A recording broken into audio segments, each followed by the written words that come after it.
Assalomu alaykum hurmatli ota-onalar. Mana bizning yozgi lagerimiz. Xudo xolasa hammasini sizlarga ko'rsatib beraman.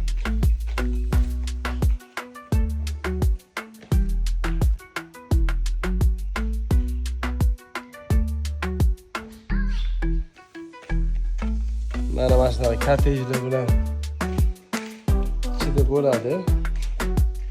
Har bitta kottej ichida basseynlari, bolalar uchun yotishga sharoitlar.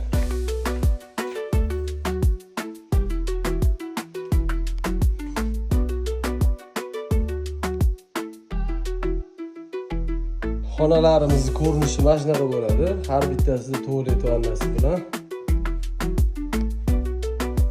Mana o'tirish joylari.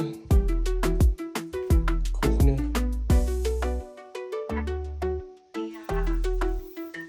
Mana shunaqa tabiatda bulbulni sayratib qo'yib